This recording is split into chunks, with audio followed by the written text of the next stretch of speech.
Hi, and welcome back to Guff Stuff Weekly Podcast. I'm Javen, Guff. and today we're going to talk about. We don't know what we're going to talk about, so I'm just going to throw some stuff out there, and we're going to roll with We're it. gonna see what happens. First thing I want to talk about My behavior. your behavior in the Yep. store as of late. Yeah, It's been pretty terrible. yeah, you've been pretty ornery, I believe is the word we're Yeah, looking for. ornery. Ornery, yeah. I've not been ornery at all, actually. Nah, you haven't. Although we are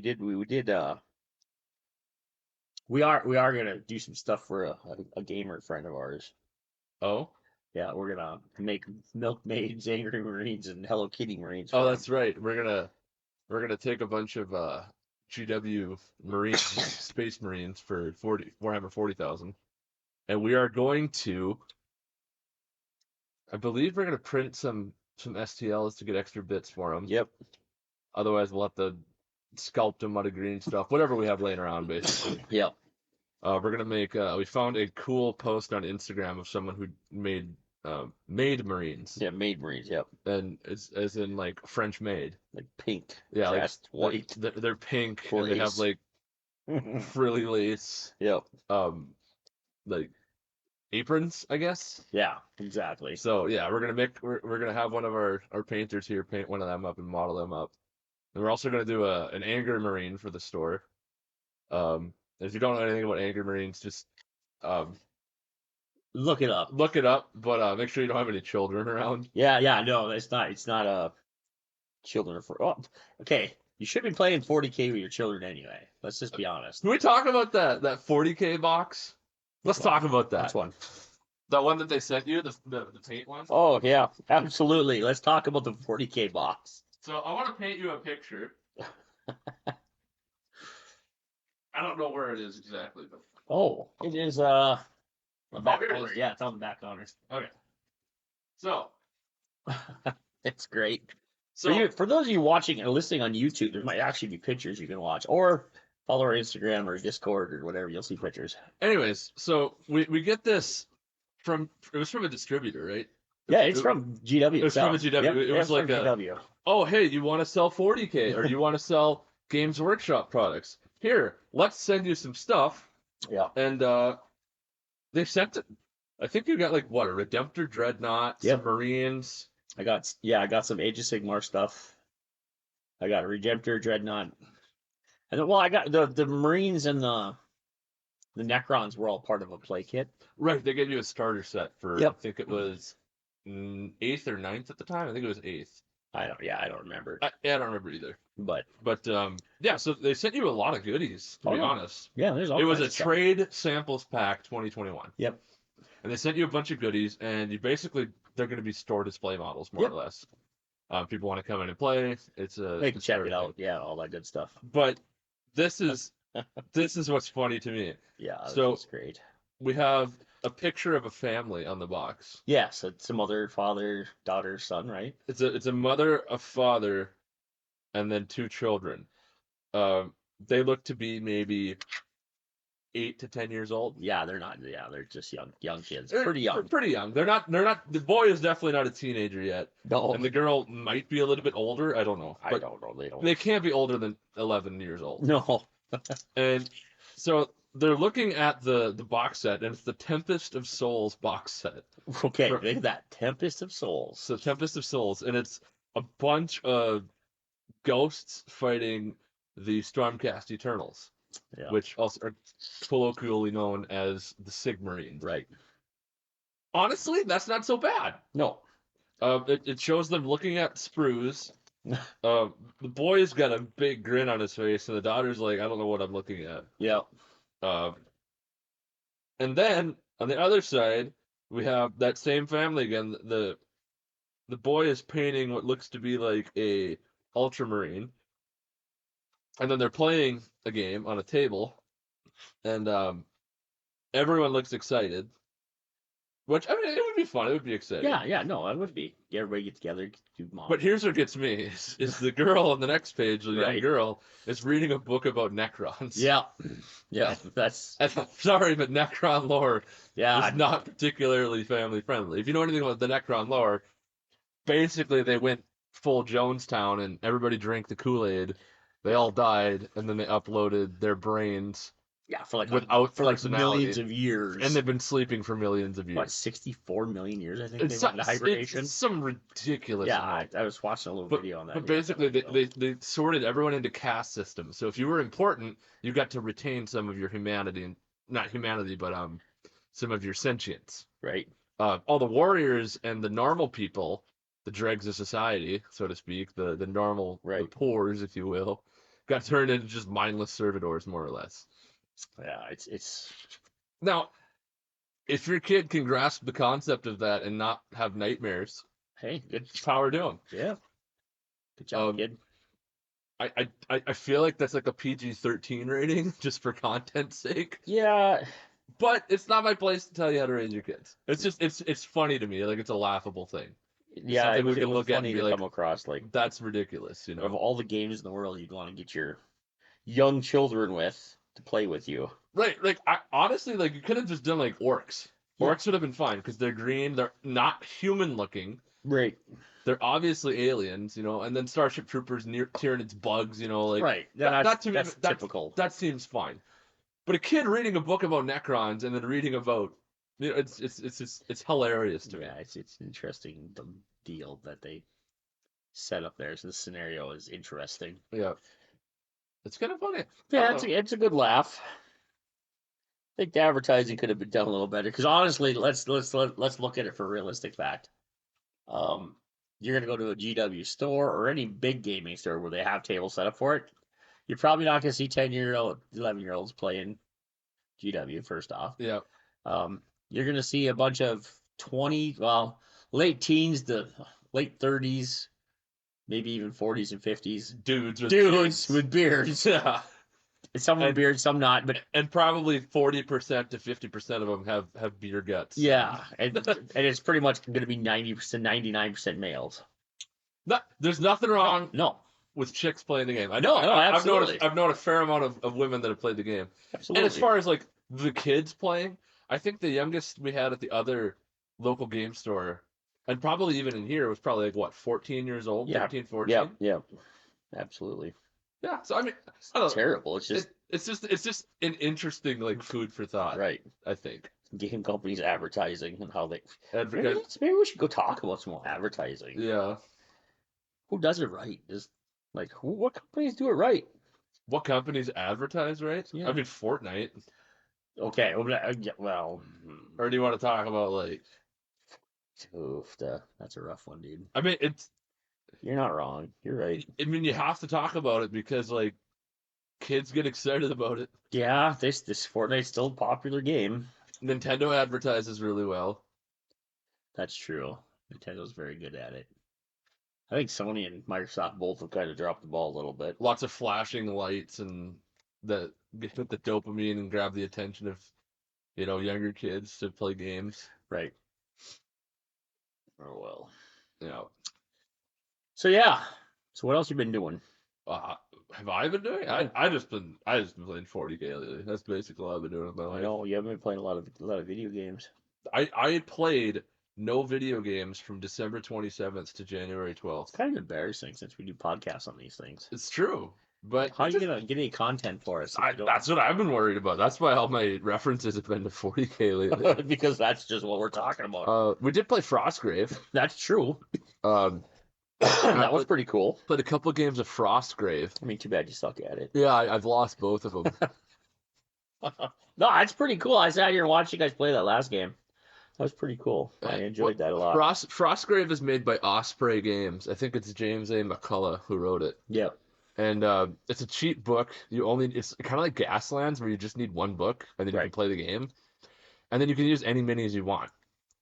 The game is kind of designed around 28 millimeter bases, or like inch and a quarter or something like that bases, or 1 inch bases. Close to 1 inch. I think 1 inch. You know, you get away with anything that's small. You don't want to do with the big bases. But the cool thing is with the advent of D&D becoming so popular, yeah,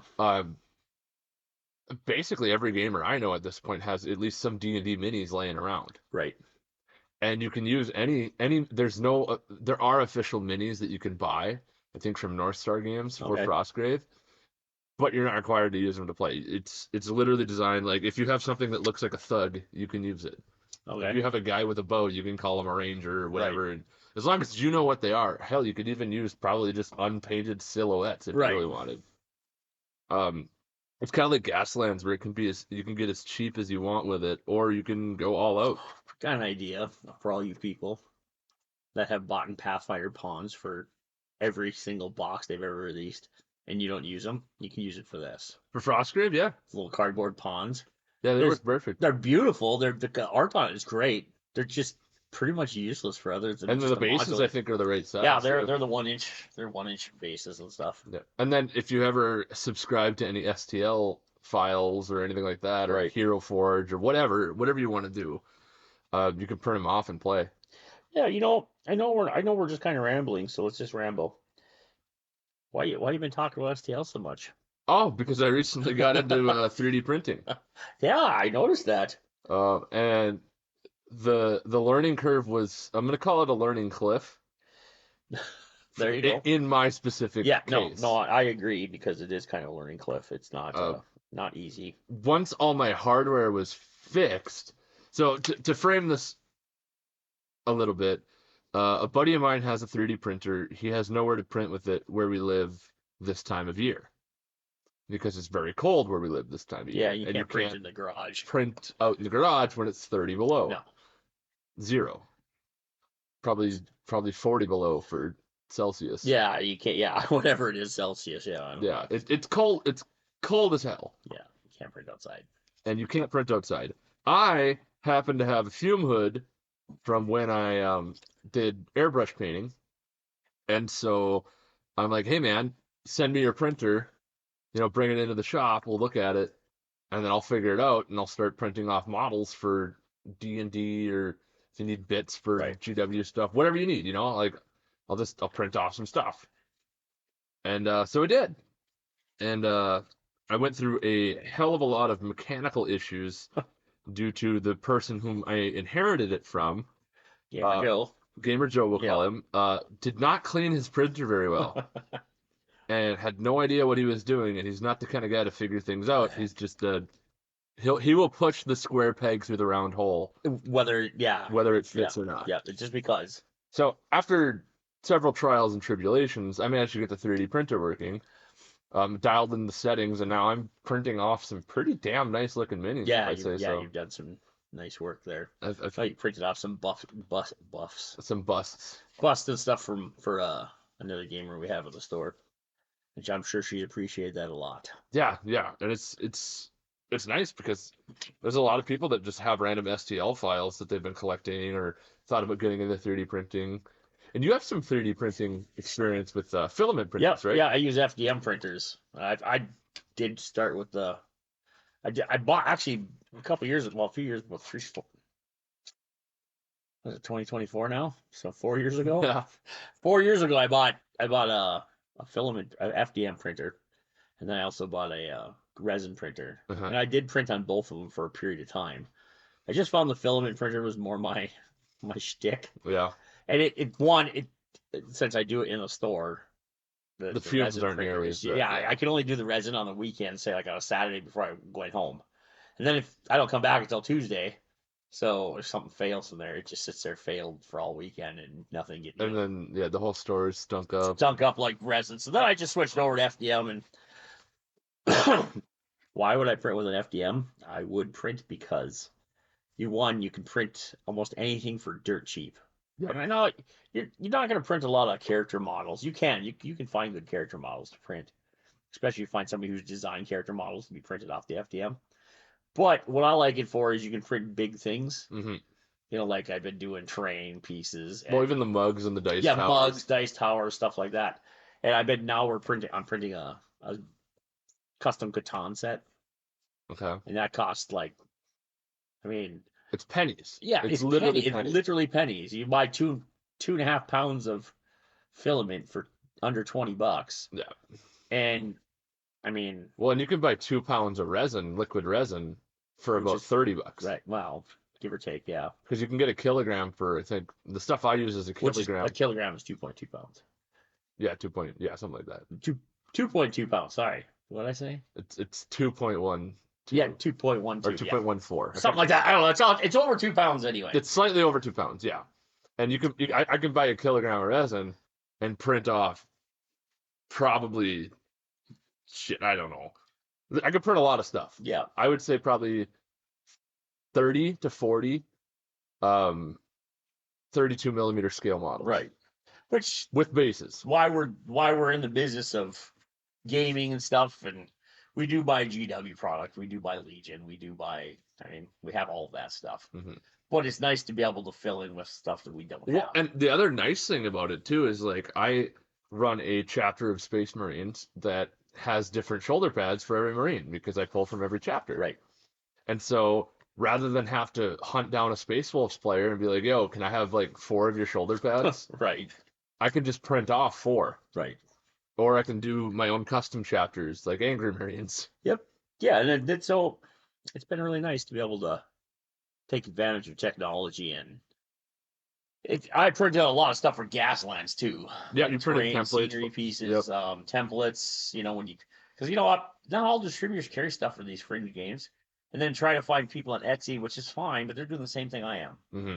They're literally either casting them out of resin or printing them out of resin, casting or printing. Because I bought both, or they're printing them on FDM printers or using a laser cutter to do them on wood. Yep. So. What, just cut out the middleman, right? Yeah, like, just cut out the middleman, do it ourselves. Well, it's like it's kind of adjacent to like on a smaller scale, of course, and cheaper. Right. But like if you're gonna fabricate your own products in like a manufacturing process, Right. It's like you can go buy dimensional lumber, or you can invest the money in a sawmill, a portable sawmill, and cut it however you want it. Yeah. And it costs you way less. Oh yeah, I know, it's super cheap. It's that initial investment. If you can get over that hump, yeah, you're saving tons of money. Yeah, to buy a nice lumber mill costs you a little bit, but like you said, if you have the wood, or you have the ability to go out and say go to the forestry, like in Minnesota here, the forestry will actually go out and tag trees that you can just chop down. Yeah, anybody can cut down. We used to do that for firewood. You'd pay X amount of dollars and you could cut, a few cord of wood every winter from a designated area. Yeah. Yeah. You weren't supposed to take a living one. You're supposed to take dead sand, blah, blah, blah.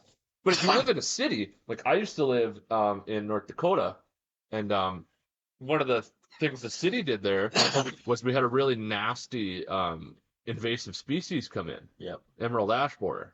Oh, yeah. And there's tons of ash trees where I lived, and the city was just cutting them down and leaving them on the sidewalks, and then they come and take them. Well, I can't tell you how many times ash splits great. You can make anything out of it. It's a great wood to work with. Right. I'd go by and I just fill up the bed of my truck with a bunch of ash wood because the city's just gonna compost it. Yeah, they're just gonna turn it. They're gonna put it out in the middle of nowhere and burn it, or burn it. Usually they mulch it and leave it at a green site, and then you can compost it in the spring. Right. But yeah, so what I ended up doing is they cut one right down in my front yard when I lived in the city, and I'm like, yo, just leave the wood, I'll take care of it. Yep. And they're like, really? And I'm like, yeah. And they're like, well, hell yeah. We can go cut the next one now and not have to worry about the cleanup on this. Yeah, that's nice. Yeah, so I guess the moral of the story with the printers was to just cut out the middleman. Not to, again, we support a lot of people. We buy a lot of stuff. It's not like we're just, but it saves time. Like, you want all those different things. Try to find 40 different players. Well, and for your 40 different Marines. Good luck. And what I would advocate, if you want to print for a specific game, I would always advocate for buying the model from the game. Right. Let's use GW as an example. Yeah, no, GW is a good example. They've been kind of the forefront of this. Yeah, they have good sculpts, but there's sculpts I don't like from GW. And quite honestly, GW, most of what people want to play for GW is out of stock 90% of the time. All the time. Because they just can't keep up with demand. Yeah. So, well, I printed some bits for my Marines. Right. It's like, I want assault intercessors, but I couldn't find the boxes for them, so I just printed some jetpacks, glued them on normal Marines. Boom, I have assault. And there you go. Now you have a, yeah. And it's this idea of like, don't be afraid to like get into it a little bit. It'll save you money. It'll save you time. It'll save you headache. The only headache it won't save you, just for some of you people that are thinking this, is for somebody like GW, if you go to a tournament that they're sponsoring or hosting, You're probably not going to get away with 3D printed stuff. I don't know how the rules are, but I'm I pretty sure it's pretty stringent.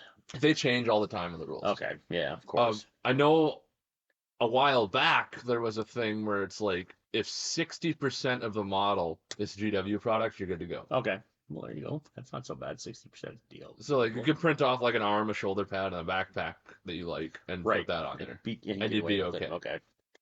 But they just don't want people printing entire Marines Or entire armies. And then the other thing I would recommend is don't buy from anybody that is just scanning GW sculpts. Yeah, no. That is low and dirty. Yeah, sorry, you've been buying off Etsy, haven't you? No. Or off of I've been buying off cults. Or cults. Yeah, cults, yep. That's and a good what website. I do is the thing about cults I like is you get a license when you purchase it, and it's like a for personal use only license. Yep. You're not allowed to resell it. You're not allowed to do anything like that. And I'm a huge advocate of like supporting people that create things. Heck yeah. I'm not a fan of supporting people that just steal other people's IP. No, that sucks. Because that just discourages innovation. It discourages somebody that may have a very good art or ability to produce art. But if every time they produce it, someone goes along and the internet takes it and calls it their own, they resell it because they didn't put the proper copyright protections or whatever. It goes back to the like, I'm a musician. I will play a song that's by another musician. Right. But I'm not going to call that my own and try to sell it as my own. Right. You're not going to make it's illegal, and B, it's unethical. Yeah, exactly. So like, just have a shred of decency when you do this kind of stuff. And there's tons of there's a really good Reddit for printing STLs that'll tell you where to like look for stuff. Right. But do a little legwork on your own too. Like, don't expect everybody to just give you the answers. No, you just do some search. You can find so much. When I was looking for, stuff for say Catan or whatever, there's so many places that you can go, and lots of places. Like I like to use bigger, like if I'm finding STLs, I'll start with say Thingiverse, cults. There's a whole pile of them. My Mini Factory, My Mini World, My Mini Factory. That's what it's called. Yeah. And lots of those will tell you directly, like for the Catan ones, it was a guy and his son that started the whole 3D printing of the Catan things. Now there's a few other people that do it, but they always just give credit where credit's due. Like, yeah, and like honestly, I didn't buy these Catan things so I could take it and sell them. I just did just so we have a cool board in the store. For your like personal use. We're just gonna print it and we're gonna use it in the store as a cool board. Yeah, we have the game already. You're not gonna print them and sell them. No, I'm not selling them. Like, no, why would I do that? It'd take too much time to do that. Yeah, well, yeah, that's the thing is your time is valuable too. So, right? So yeah, just be. I would say be wary about like. And then the nice thing about Cults, the one that I use, Cults 3D. Yep. You could when you buy something, it's kind of like a digital marketplace where they keep like I think 80% or 90% of the profit, something like that. Yeah. And then the company just takes a slight cut to keep to keep their lights on. Well, it's not much different than eBay or exactly some of those other places that just let you use their platform to sell on. Yep. So yeah, but 3D printing has been an awesome world to get into, and maybe we'll do a deep dive on it. Well, I'm glad you got into it. I know that Gamer Joe got into it. I was pretty excited about that, but then Gamer Joe, like you said, kind of bullheaded about it. Square through a round hole, and he'll put her through just because he can, not because it's supposed to go that way. Yeah, that printer was in a rough shape, but yeah, no, 3D printing, any kind of stuff. We should do a whole episode on just custom crafting. Because there's a lot of guys on the internet. Of course, you can go to YouTube and watch. Millions of hours, but sometimes it's nice just to hear about two people talking about it. Lots of the videos you watch on YouTube and stuff are scripted. The guys actually, I'm not discrediting any of them because I've watched tons of them, thousands of hours of videos. That's why I've learned a lot of this stuff. Yep. But your experiences and my experiences are a little different, and it's nice just to have that different input on different things. Well, we can talk about some of the ones that we've done. We have plenty of time still. So. Oh, okay. Well, what are we talking about? I want to talk about probably the biggest project I ever worked on. Which was my Blood Bowl. Your Blood Bowl arena? Yep. Yeah. I made a. that was pretty cool. A 2-scale. You could play on it. Yep. 3-dimensional Blood Bowl. Yep. Pitch. Yeah, that was pretty. Which cool. is basically a football field. And I went pretty hard on it. Yeah. Because I textured the whole thing. I put all the lines in. I melted the foam that I used, put all Right. the grid in there, put the dots in there. I pressed little skulls into the ground. Right. I textured the whole thing. I put all sorts of terrain on it. I flocked it with static grass and Right. They still use that at one of the game stores, right? yeah, it's still at the game store that I donated it to, and they use it. Nice. Um, and it was orc themed, and I had it themed around my green and yellow orcs for my orc team. And then I also made like an outhouse. I never did make the bleachers like I wanted to because I wanted to Oh, make it like a full stadium. yeah. Well, that's I know we did yeah, the outhouse. We did some other Yeah, stuff. I made like an outhouse for it and a bunch of other random weird things. I made a scoreboard with like goblin arms that Yep. were hanging on it, and Yep. it was like us versus them. Yeah, I think you did the scoreboard here. Yeah, You I did the made the scoreboard, scoreboard out of outhouse, and a few other little things here. it was out of that little plank wood you had. Yep. And I stained all the wood with India ink Yep. and made a rock formation for it to sit in, and yeah, I mean you can do some really fun things with it. Um, that's definitely the biggest project I've undertaken as far as like making something that wasn't available. Yeah, no, of course. You know, as technology goes, obviously things are becoming. I don't. This is kind of like the. If I had 3D printing when I made that, oh my God, Oh that would have no, been right? so much easier Right? rather than gluing pieces of wood I together don't know. and Would carving have been as foam. fun though. I mean, It would have had its own I charm. think I think that printing the extra pieces that are hard to um like skulls. I mean, that's hard to Or or craft out of anything. or the squished goblin. Yeah, that's hard just to craft. I Yeah. mean, you can take a GW Goblin or whatever, air gun him down so he melts, but that's just a lot of work. Yeah. And it's just fairly destructive, but to be able to print that stuff, and there's like plenty of people that make models for that stuff, but um, that's pretty awesome. And then the finer details, like if you want your scoreboard to have the nice rounded, perfect rounded edges, like maybe you're not making an orc stadium, maybe you're making a human stadium. Right. You Yeah. want it a little cleaner, a little neater, right? Well, that was the reason why I built an orc one Right. specifically. So it could because be just pure chaos. You could just slap things together and it would look right. Yeah, it was pretty awesome. It was really fun. How about some of the stuff you've made? Oh, I've been doing this for a long time. We've been crafting stuff for different things for a long time. I did a lot of stuff for D&D back in the day. There was this company, well, this company's still out there, and Hearst Arts it was called. They made they make molds for you can use dental not dental. Well, you can use dental plaster, but I'm trying to think of the stuff. The white powdery stuff that turns into it's fairly hard. Plaster. Yeah, Plaster of Paris. Paris. There we Yeah. go. That's the word. You can use plaster of Paris. It's just not as durable. Yeah. And it's fairly fragile.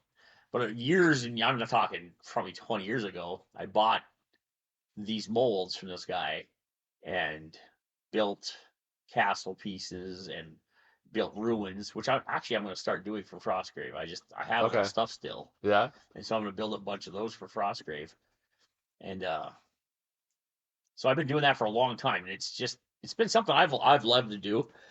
Unfortunately, it's time consuming. You don't make a lot of money doing it. You could probably produce them out of like resin now too, Yeah, resin's Or expensive and stinks. or 2-part epoxy or something. Yeah, that's all expensive and stinks Yeah. though. And you use plaster of Paris, which is the cheap way to do it. It's a little messy, but it's cheap. They dry quick, Hmm. and if you break one, you don't feel bad. I suppose. Then if it breaks too, then you have like a busted wall. Yeah. Like you just kind of make do with what you have. Yeah, and it's a fairly plaster of Paris is fairly lightweight. And then I've seen a lot of people when they do plaster of Paris, they just do like they buy like the gallon of like Liquitex black acrylic paint. Right. Yeah, Or you can do gesso that. or Yeah, whatever. today I would probably. Well, no, I just used to buy the Walmarts, the big Walmart Apple bottles. barrel or whatever. Yeah, whatever they were, they're like this tall. They're freaking huge. You Yeah. just dump it out. You just slob it Yeah, up there. it's the stuff I remember like finger painting with, and Because plaster of Paris will suck that up like nothing else. Yeah, it takes a lot, It's like yeah. a sponge. But I did a lot of that, and that's where all my crafty stuff started back in the day. I shouldn't say back in the day because it's probably stuff I did back before then. But that's kind of what drove me to even trying 3D printing and laser cutting and all that other stuff. Yeah. And so I'd say them were my biggest projects. I've done a few small, like I did all the Gasland stuff. I did build a few pieces out of just random stuff for Gaslands, but Yeah, didn't you take vinyl tile and make us a road? road, yeah, make a road, yeah. Took vinyl tile from like a good place to go is go to your local hardware store or your Menards or your Home Depot or Lowe's or Walmart even. Look for their clearance stuff. Because you go in there and a lot of times those places will blow those stupid 1 foot square tiles, those Bathroom tiles. laminate bathroom Yeah. sticky tiles that nobody really wants. They only put in trailer houses and fish houses and well, fish houses up here. Hunting shacks down south. Yeah. And buy those because they'll sell them for like nothing. Yeah. You can buy a box of those for $5 in clearance. And that's a lot of. They're ugly colors, but who cares? It doesn't matter what color it is. You're gonna paint over it anyway. You're gonna texture it and do all that. Yeah. So I took some of those. I bought 1 box of those, and I still have probably 40 of those tiles left. And I cut it off in the matchbox size roads, Gaslands roads. I just made some roads, so that's kind of cool. Yeah. But yeah. All right. How about like what's on your wish list of things that you would like for the hobby crafting that you'd like really would like to have? Like overall, like I would have like to own or to use or to make or both or all above. Kind of whatever. Like I know one. I could think of one off the top of my head. Go ahead. That I want. I want a hot wire table. Yeah. For cutting foam. Right. And I've seen people make them. I've seen people sell them. There's tons of options out there for them. I just have never pulled the trigger and got one. Okay. But like for cutting XPS foam, it's basically a flat table with a hot wire that runs a current through it and heats up. And then you push your foam, your whatever you're going to cut, styrofoam. Right. I usually use XPS, extruded polystyrene. And that I just push through and cut. And then it just is way better than using a knife. Oh, yeah. I have a handheld one that I use when I'm doing. I had one, but it broke. Did you? Yeah. I don't think it'd be that hard. I think you could probably buy those things off of. It's gonna sound terrible, but when you're a hobbyist and you're in our kind of hobby, you look for whatever you can. Mm-hmm. But I think Temu, Wish, whatever those places, those generic the places, you could buy those little tables for almost nothing. Like $5-6. I've seen some made out of like MDF. Yeah. But you know what? If you just buy, what you're really looking for is the components, right? Yeah. So if you find the components, you could build it out of the stuff you have laying around your garage. Yeah. And I know there's a YouTuber that does model trains. But I have the wires and stuff too. Boulder Creek Railroad, Luke Towan, from Australia. He made his own hot wire table, and it's freaking awesome. He made his own paint shaker. Oh, right. Everything. Yeah. Like, just really cool. Yeah, that would be nice. How about you? You got anything you do? I don't know. I know we've talked about one thing in specific. The laser cutter. Yeah, the fancier laser cutter would be nice. Because you know when you're sitting around, you're like, oh, I need more paint holders. I need more. Well, then you either go to Amazon, you find a lot of people buying the acrylic nail brush or nail polish holders. That's the go-to thing, really. But now there's a lot of people. I like to shop on Etsy a little bit because there's a lot of crafty people on there, and they make stuff too. But so do Leho and Army Painter. They make paint pot holders, or paint pots or paint bottles or whatever droppers. That'd be nice to be able to have a laser cutter that you could just. Hey, we need something to hold. Well, okay, let's say Frostgrave. We built that table yesterday for Frostgrave. 2x2 because it's 24x24 for 2 players. Yep. Okay, so we just took them stupid sticky tiles, put them down to cardboard. Well, it would have been nice now to say all the scenery that we wanted to use for that. We could just get a laser cutter, build a little box out of just the MDF, because you tight fit that stuff, and just slide all the extra parts you need and just put them in that box. Now we can build it on fancy wood, but our things change month to month, week to week, day to day. Yeah, I mean, and so we're in a scenario like 3D printing. We can use the FDM printers for terrain. Right. For the models, we can use the resin printers to make our models for Frostgrave. Right. But like tokens and all that. All that stuff. We can do that on all the printers. Because then we just get MDF and laser cut it, and you can do mass production of it. Yeah. Gasland tokens, the little exclamation points, I forget what they're called. Yeah, all that stuff can be done on the printers, but is it? I don't know. I just like the idea of being able to just cut all that stuff, get it out there. I would like to go through. Honestly, one of my future goals is I sell a lot. I sell a lot of vintage board game stuff on eBay. That's kind of what I do. I buy a lot of Yeah. one of my side projects. I buy a lot of board games from rummage sales and antique stores, and I just tear them apart and resell them as parts because people are willing to. It's amazing. People are willing to pay for pawns out of a 1930 board game way more than they're willing to pay for the whole game intact because they want that one group of 4 pawns made out of wood, and painted in the lead paint Paint with lead colors, paint, yeah. right? And they're willing to pay $15. They're not willing to pay $30 for the board game and all the pieces, but they're willing to pay $15 for just the pieces. So then you and cannibalize it. And, But then there's another guy who's willing to pay $30 because he wants all the cards in that game. He doesn't want to buy the whole game because he's already got all the pieces. He just wants the cards. Yeah. So by the time you're done, you've quadrupled your money on a purchase. Yeah. And I would love to be able to, but that kind of goes back to what got me to this. Is I would love to go through all the games that I have for the store, and like with Catan, go through and take out all the generic plastic pieces we have and make custom pieces for every board game we own. Yeah. Because how cool is that? And then Gloomhaven taught me something when we bought it, which also got me really extra motivated, is when you buy Gloomhaven, I don't know if they've changed it since it came out, but you open it up, you get a 30-some pound, 20, I think I don't even remember. It's heavy. It's a dumb-sized heavy box. And when you pluck all that stuff out, there's nowhere to store it. Now, there's people on Etsy and other people that craft stuff, but it's limited, right? And I want to do it to stuff. I want to do it on the go while I'm sitting here doing this. Well, your very popular games too, like I know Scythe. Scythe would be wonderful. The Firefly board game is another one, had tons of pieces. Right. But they're just you put them in Ziploc bags and just throw them in your thing, but right? No, there's a lot of companies that sell specific inserts for those games that you can organize everything. But like you said, not all games have that. Right. No, a lot of games don't have it. There's another.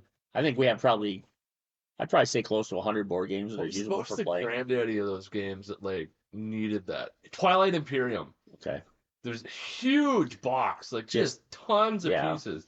Takes you about a year to play a single game, right? But well, it takes you about half that just sort out the pieces. Just sort out the pieces. It's right. It makes your gaming, the gaming accessories that you can have and use, make your experience better. I think that would be another really important thing to buy.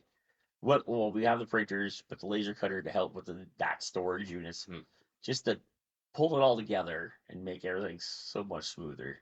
And that way, if we come across something that's really freaking cool, say like we do come up with something for Scythe that, maybe we've already bought the company's version. We find out, there's just a way better way of doing it. Yeah. Or maybe someone wants alternative models. Yeah. Or tokens, or I don't even know what they use in that game, but yeah. I know you bought alternative tokens. I bought the metal tokens and coins. Right, so that's really cool. I'd like to be able to do that for almost every game ever made. For the meeples, the little people, I'd love to print like 3D models. Yeah, wouldn't that be cool? And then like all the German ones have like mustaches and pickle helms and stuff. It'd be really cool that way. Yeah, I think that would be ideal. That's one of my long-term goals. Well, I shouldn't say long-term goals because I don't know, but one of my little more future goals. Yeah. Stabilize whatever's going on now, and then start working on that part of the world. Yeah. So I think that would be really fun. I think as far as like stuff for the store we need to do is terrain and just getting all that kind of stuff going. And then the tokens and the meeples and all that fun stuff for our other board games, organizers. Yeah, there's a lot of stuff you can do. You can get pretty crafty. Yeah, for sure. For sure. Anyways, I think that's enough rambling for this episode. Yeah, I think it was a good episode. I like it. I like talking about random stuff. So we'll catch you on the next one. Later.